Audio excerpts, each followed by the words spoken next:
In the evidence that has been given so far, I believe Ms. Lim and Ms. Lim, Mr. Faisal, and Mr. Singh has mentioned that in the various meetings they had with her, she had always been emotional whenever the issue of the sexual assault comes up. So, for example, I can just relate some of these incidents to you. So she burst into tears or she get emotional every time the incident was mentioned, the sexual assault incident mentioned. On the 8th of August, the meeting, 8th August, all three of them mentioned it. I think the meeting on the 12th of October between with Sylvia and Pritam, and during the two disciplinary panel interviews, and I believe in the CEC meeting on the 29th of October and the 30th November,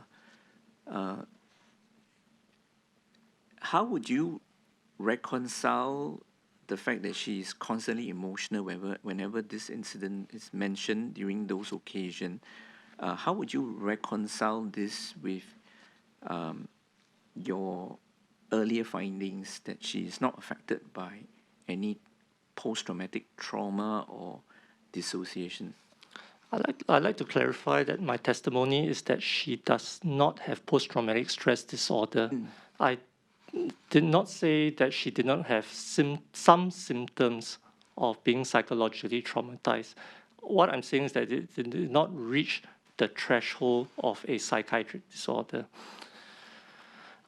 Based on the way you have framed your question, my opinion is that if she were to be emotional whenever the topic of her sexual assault was mentioned, this is a very understandable, very normal reaction from a survivor of a sexual assault. A sexual assault is one of the most traumatic experiences that someone has gone through. It is a violation of their person. I would be very surprised if anyone can speak about their sexual assault plainly, carelessly, without emotion. I think that's even more abnormal than being emotional when talking about their sexual assault. So would you say that she, well, I note that you say that she is not suffering from PTSD, perhaps anymore, but that she would, you agree that she still there are still symptoms of her, symptoms rather than the condition. Is that your distinction? Some symptoms. Some symptoms. So she continued to suffer from some symptoms of this post-traumatic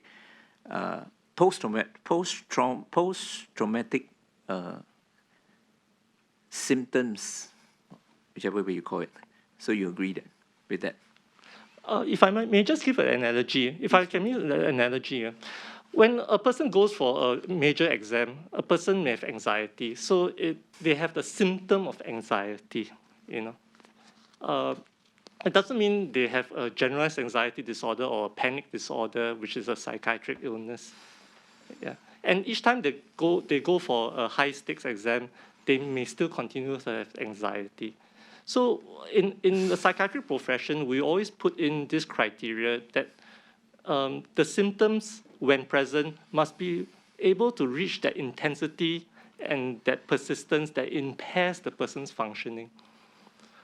So many people who have gone through traumatic experience, be it a sexual assault, a road traffic accident, a physical assault, domestic violence, they would continue to have some anxiety when they speak about a topic, or even they watch a news story about another person's trauma. These are all normal reactions, but it doesn't mean they are mentally incapacitated by their symptoms. Thank you. So you're saying that some of these survivors of big traumatic events like sexual assault or serious accidents, they may always suffer symptoms whenever the memory of the trauma is evoked, and it can go on for many years. And they may not be exactly suffering from a PTSD disorder, so to speak. That is your evidence. My evidence is that they may suffer the symptoms, but it may not impair them. I would say that it would be very unusual for a person to undergo a traumatic experience and just erase it and sit. If the person told me that they went through a traumatic experience and then went on to say, I forgot it all totally, I would say that is highly abnormal. It's just a defense mechanism trying to perhaps compartmentalize or suppress that memory. But if a person talks about their traumatic experience, they are able to talk about it rationally, in a measured way, displaying some emotion about it, but of course, not too emotional. I think these are all very normal. I mean, it's normal human behavior to act in this way. So specifically, I think for Ms. Khan, even though some of these upsetting memories, she may feel upset by some of these things, it doesn't reach that threshold that would have impaired her judgment, impaired her decision-making capacity, or her reality testing even. She was of sound mind. Would it still be possible that when the trauma is brought up, it would have affected her judgment in such a way that she is capable of false memory creation, telling a lie? Is this a specific question? It's a specific question to applying to Ms. Khan. Okay. First of all, she doesn't suffer from dissociation. She may have said so, but I think she used the term in a layperson's capacity, not from a professional definition of what dissociation is. Okay.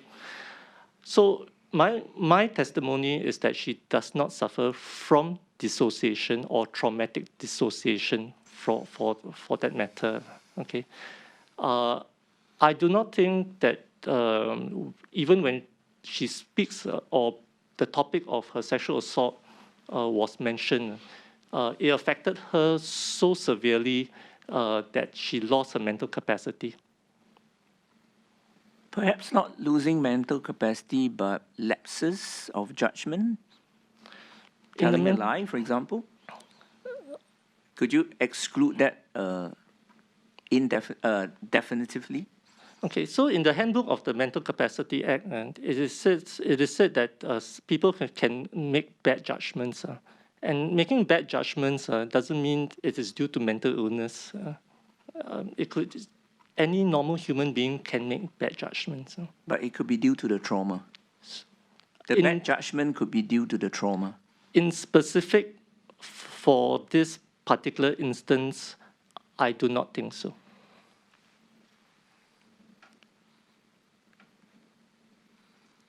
Did you ask her how did she arrive at her own admission that she suffers from dissociation?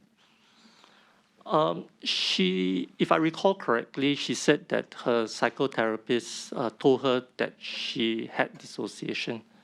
I had asked her what did she mean by dissociation, okay, and her reply made me believe that she didn't fully understand what dissociation was. And when she used that term, she did not have a deep understanding of what that term meant.